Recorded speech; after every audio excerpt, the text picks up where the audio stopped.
Hi guys, a little bit noisy in the train station today.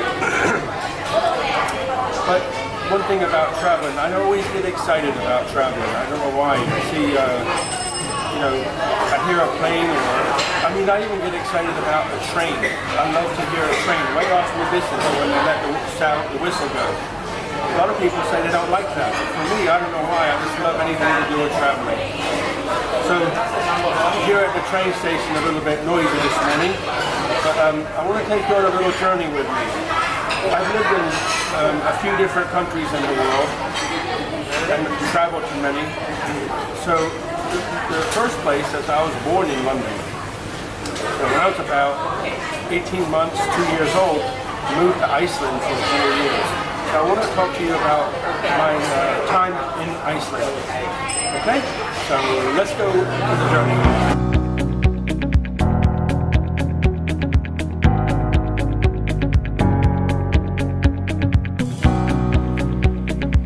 Hey guys, how you doing? So tonight I wanted to talk about Iceland. Why do I need to talk about Iceland? Well, when I was about 1.5, I moved there with my parents and lived there for 4 years. So you like my new hat? I got it special for the trip to Iceland with you guys, so I can stay warm. So I'm going to give you a little talk, short, about my experience there and what I remember. Remember, I was a young guy there, but I had some friends, Icelandic friends, and I learned to speak Icelandic, believe it or not. The only thing I can remember now about Icelandic is how to say car, which is bila. I had a friend called Bjarni, and my age, we used to play and do everything together, and go to his grandma's house and eat pancakes. They would she would make pancakes and sprinkle a little bit of sugar on them. So here's me, English guy, living in Iceland in a village. Just living my life, and I guess I don't know, but they say if you you remember lots of things from when you were young, and that's where I grew up for 4 years. So I just wanted to talk to you a little bit about Iceland. Okay, so where is Iceland? First of all, some people probably go, I don't even know where it is. Okay, so here's my world map with my little Icelandic flag. So let's find Iceland. Iceland. I would say that it's probably got something to do with the ice. So somewhere cold perhaps. Is it in the southern hemisphere? Oh, I think it's over by Australia, isn't it? Or New Zealand? Nope. Okay, about the southern tip of Chile? Nope. Okay, so it must be in the northern hemisphere. So we got Canada. And then we have Greenland. I don't see it all the way up here. Okay, there's Norway, Finland, Sweden. Oh, what does that say? Iceland. Right below the Arctic Circle. Okay, so now we can put the Icelandic flag right next to Iceland. Okay, so here I am. I've got some little notes that I'm going to use to keep me on focus and on track so I don't ramble too much, okay? Let me move to one side, and what I'm going to do is insert pictures as I'm talking. I got a little, first thing I want to talk about is where I lived. I lived actually in 3 houses in 4 years. First off, I lived with in the basement of a house of my friend Bjarni. He lived upstairs, from what I can remember, and I lived there, and then I moved around the corner to a little house. I tried to find a picture of the area. Years ago I looked on Google Maps and found a picture of the area and thought, okay, I think that's the house, but I've been looking just lately, and the area is built right up. So it's very difficult to find it now. Here's a funny story for you.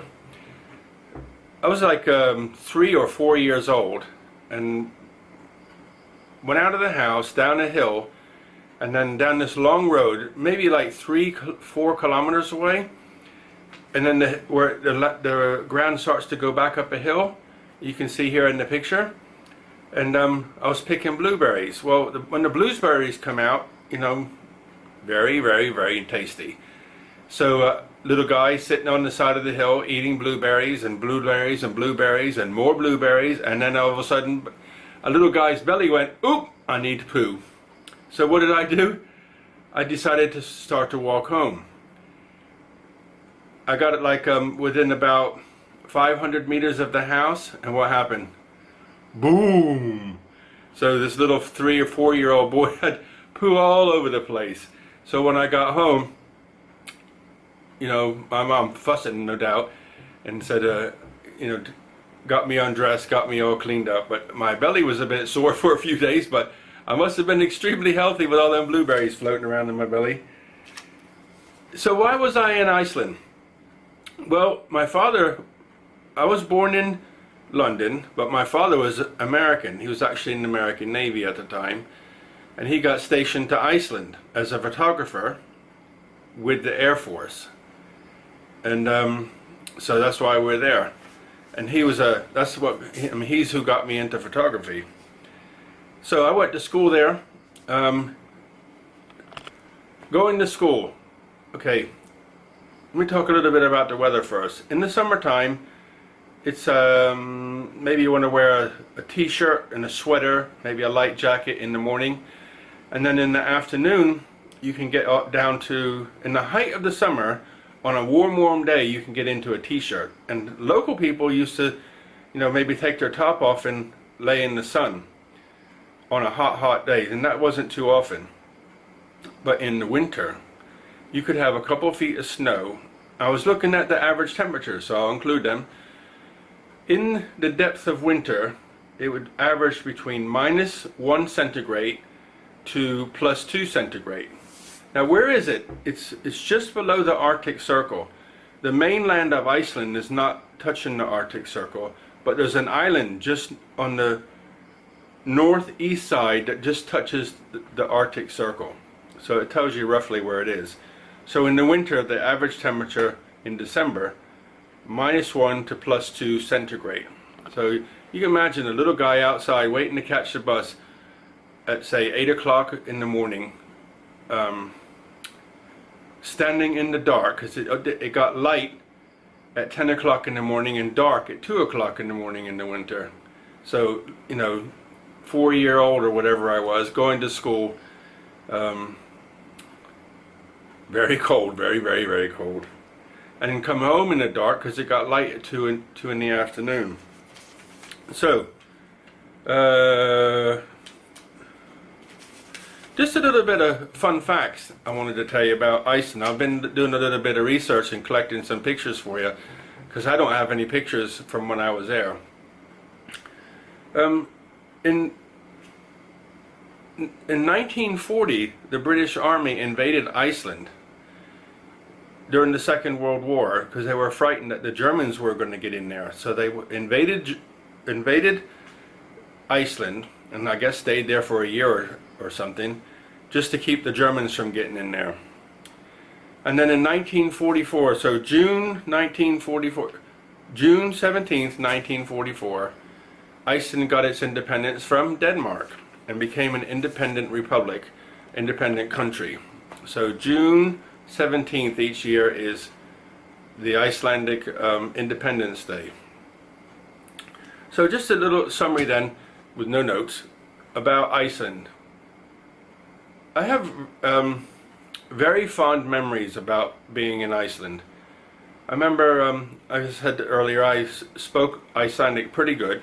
You know, for a kid I could talk and ask questions. And actually, when my father and his friends would go do photography, they'd drive off into the middle of nowhere. They always took me with them, because if they ever got stuck, I could talk for them. And you know, I remember it being like flat. Well, actually it was hilly, but no trees, shrubs, muddy a lot, lots of water around, waterfalls, hot geysers, springs.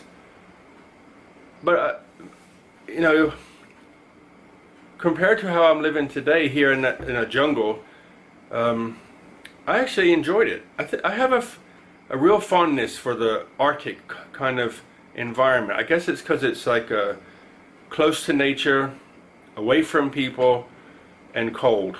That don't make sense because I'm here now, where I live now, it's always hot. So I don't know, but I just had an affinity for it, and years later I went to Alaska, and I wanted to go to the Arctic Ocean. So I went up past, the Arctic Circle, about 200 miles past the Arctic Circle to the Arctic Ocean. Put my hand in June, put my hand in the Arctic Ocean near Prudhoe Bay. So, so I hope you enjoyed that little talk about Iceland. I've got some other places I've lived in my life, and I want to share those with you. So you can say like a mini series about different places I've lived. So the next place is going to be America. So thank you so much for watching. Hit that big red subscribe button and smash that little button, the like button, and the bell. So thanks guys, all the best, and hope everybody's doing well.